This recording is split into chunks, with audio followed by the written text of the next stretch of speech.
بسم اللہ الرحمن الرحیم۔ ہمارا آج کا عنوان ہے درب زبیدہ۔ یہ ملکہ زبیدہ کا جو ہارون رشید کی بیوی تھیں، انہوں نے حاجیوں کے لیے بغداد سے مکہ تک کا ایک راستہ بنوایا تھا، جسے عربی زبان میں درب زبیدہ کہا جاتا ہے۔ یاد رہے کہ زبیدہ بنت جعفر وہ عباسی ملکہ ہیں جنہوں نے لاکھوں دینار کی نہر بنوا کر کہا تھا کہ حساب میں قیامت کے دن پر چھوڑتی ہوں، اور اللہ تعالیٰ نے اس کا یہ کام بہت منظور فرمایا، اور 1950 تک ان کی نہر زبیدہ حاجیوں کو سیراب کرتی رہی۔ اسی طرح درب زبیدہ بھی بڑا معروف راستہ رہا جو بغداد سے حاجیوں کو مکہ تک لے کر آتا تھا۔ زبیدہ کا نام تو امت العزیز تھا، مگر ان کے دادا انہیں زبیدہ کہہ کر پکارتے تھے، سو اسی نام سے انہیں جانا گیا۔ عربی زبان کے اس لفظ کا مفہوم منتخب بھی ہے اور مکھن کا پیڑا بھی۔ یوں گھر والے تو پیار سے کبھی بھی نام دے دیتے ہیں، مگر عباسی شہزادی نے اپنے فلاحی کاموں سے اسلام کے سنہری دور کے لوک کہانیوں کے مجموعے الف لیلا میں ایک تو جگہ پائی، اور رہتی دنیا تک اپنے نام کو بھی زندہ رہنے کا اہتمام کر دیا۔ زبیدہ ایک خوش شکل خاتون، نہایت ذہین اور نرم گو رحم دل اور مخیر اور انتہائی خوش پوش عورت تھیں۔ چچا زاد ہارون رشید سے ان کی شادی ہوئی، جو 4 سال کے بعد 5ویں عباسی خلیفہ بنے اور سن 786 ہجری سے 809 ہجری تک حکمران رہے۔ ایک امریکی مورخ ہیو کینیڈی لکھتے ہیں کہ ہارون رشید کی سب سے مشہور ملکہ زبیدہ ایک پڑھی لکھی اور قابل خاتون تھی، جو تقریباً 30 سال تک دربار میں اپنے مقام اور اثر و رسوخ کو برقرار رکھنے میں کامیاب رہیں۔ یوں تو ریاست بھی بہت خوشحال تھی ان دنوں، مگر زبیدہ نے والد جعفر بن منصور سے ورثے میں خوب دولت پائی تھی۔ علامہ جلال الدین سیوطی اپنی تاریخ خلفاء میں لکھتے ہیں کہ زبیدہ کو والد کی طرف سے قیمتی جائیدادیں، پیسے، زمین اور ملازمائیں ملی تھیں۔ خطیب بغدادی اپنی تاریخ بغداد میں بیان کرتے ہیں کہ زبیدہ کی دولت میں 1000 ملازمائیں شامل تھیں، جن میں سے ہر ایک بہترین لباس میں ملبوس رہتی تھی۔ زبیدہ اپنی جائیدادیں اور متعدد کاروباری منصوبوں کے انتظام کے لیے معاونین رکھتی تھیں۔ ان کے اپنے محل کا انتظام بھی عالی شان طریقے سے کیا جاتا تھا۔ کھانا سونے اور چاندی کی پلیٹوں میں پیش کیا جاتا تھا۔ انہوں نے جواہرات سے سلے ہوئے جوتوں کا فیشن بھی متعارف کرایا تھا۔ وہ چاندی، آبنوس اور ریشم سے بنی پالکی پر بھی سوار ہوتی تھیں۔ ان کے محل میں دیواروں پر قرآنی آیات سنہری حروف سے لکھی کندہ کی گئی تھیں۔ محل جانوروں اور پرندوں سے بھرے ہوئے ایک باغ میں گھرا ہوا تھا۔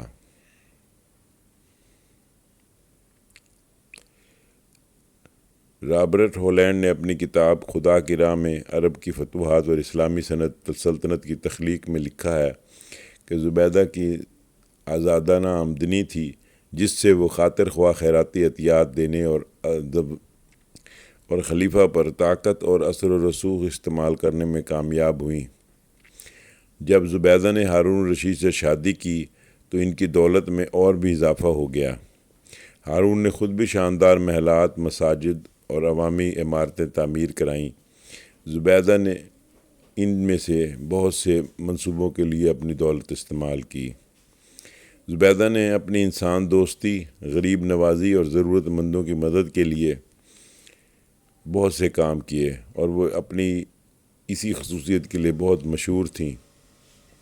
وہ اکثر اپنی دولت کم نصیبوں میں تقسیم کر دیتیں اور انہیں خوراک، لباس اور رہائش فراہم کرتی تھیں۔ ایک بار قیدیوں کے لیے روٹی اور پانی کو خود چکھا تاکہ یہ یقینی بنایا جا سکے کہ وہ اچھے معیار کے ہیں یا نہیں اور انسانی استعمال کے موضوع بھی ہیں۔ زبیدہ کو ایک بار معلوم ہوا کہ ملکہ میں غریبوں میں تقسیم کی جانے والی روٹی ناقص معیار کی ہے۔ انہوں نے فوراً طور پر بہتر روٹی فراہم کرنے کے لیے ایک نئی جگہ کی تعمیر کرنے کا حکم دیا اور یہ منصوبہ ایک ہی دن میں مکمل ہوا۔ علم و ادب اور فن کی سرپرستی۔ زبیدہ علم، فن اور ادب کی سرپرستی کے لیے بھی بہت مشہور تھیں۔ انہوں نے بغداد میں کتابوں اور مخطوطات کے وسیع ذخیرے کے لیے مشہور زبیدیہ لائبریری بھی قائم کی تھی اور اس کے لیے ہمیشہ مالی مدد فراہم کرتی تھیں۔ امین مالوف نے سلجوقی ترکوں کی تاریخ میں لکھا ہے کہ زبیدہ کی دولت اتنی وسیع تھی کہ انہوں نے اپنی ذاتی دولت کو ہاتھ لگائے بغیر اس لائبریری کی تعمیر کے لیے سرمایہ فراہم کیا تھا۔ زبیدہ علم کی بڑی سرپرست تھیں اور ان کا محل ادبی اور سائنسی سرگرمیوں کا مرکز تھا۔ مورخ شبلی نمانی کے مطابق زبیدہ علم کی بڑی سرپرست تھیں اور ان کا محل ادبی اور سائنسی سرگرمیوں کا مرکز تھا۔ یو کینیڈی لکھتے ہیں کہ زبیدہ ادب اور فنون کی ایک سخی سرپرست تھیں اور ان کا دربار اپنے ثقافتی سرگرمیوں کے لیے مشہور تھا۔ رابرٹ ہولینڈ کہتے ہیں کہ زبیدہ شاعری کی سرپرست تھیں۔ انہوں نے اس وقت کے بہت سے شاعروں کی صلاحیتوں کو پروان چڑھانے میں مدد کی۔ مورخ الطبری کے مطابق زبیدہ نے شاعری کے ایک مشہور مجموعہ دیوان الحمسہ کی تالیف کی سرپرستی کی جس میں کئی نامور عرب شاعروں کی تخلیقات شامل تھیں۔ زبیدہ کو سائنسی تحقیق اور ریسرچ کی سرپرستی کے لیے بھی جانا جاتا تھا۔ ان کی علم، فن اور ادب کی سرپرستی نے عباسی خلافت میں ایک پھلتے پھولتے ثقافتی منظر کو فروغ دینے میں مدد کی۔ فلاحی کام۔ زبیدہ نے عراق سے مکہ تک حاجیوں کے قافلوں کے لیے ایک گزرگاہ بنائی جسے درب زبیدہ کہا جاتا ہے۔ حاجیوں اور مسافروں کے لیے اسی راستے پر بہت ساری سرائیں تعمیر کرائیں اور بہت سارے کنویں کھدوائے اور مسجدیں بنوائیں۔ ابن بطوطہ نے زبیدہ کا حوالہ دیتے ہوئے لکھا ہے کہ مکہ سے بغداد جانے والی اس سڑک پر ہر حوض، تالاب یا کنویں کی تعمیر ملکہ زبیدہ کی عنایت تھی۔ اگر اس گزرگاہ کی طرف سے ان کی توجہ نہ ہوتی تو یہ قابل استعمال نہ ہوتی۔ انہوں نے خاص طور پر برکات المرجم اور کرورہ میں پانی کے ذخائر کا ذکر کیا ہے۔ تبریز نامی شہر جو زلزلے میں تباہ ہو گیا تھا، اسے دوبارہ آباد کیا۔ مصر کے تاریخی شہر سکندریہ جو تقریباً اجڑ چکا تھا، اس کی اثر نو تعمیر بھی ملکہ زبیدہ نے کرائی۔ یو کینڈی کے مطابق زبیدہ کو خاص طور پر عوامی کاموں جیسے پلوں، نہروں اور کنووں کی تعمیر میں ان کے تعاون کے لیے جانا جاتا ہے۔ مورخ الطبری کا کہنا ہے کہ زبیدہ نے جزیرہ نما عرب میں بڑی تعداد میں کنوؤں، واٹر چینلز کی تعمیر کرائی تاکہ مسافروں اور زائرین کو صاف پانی فراہم کیا جا سکے۔ زبیدہ کو یتیم خانوں، ہسپتالوں اور دیگر خیراتی اداروں کی مدد کے لیے بھی جانا جاتا ہے۔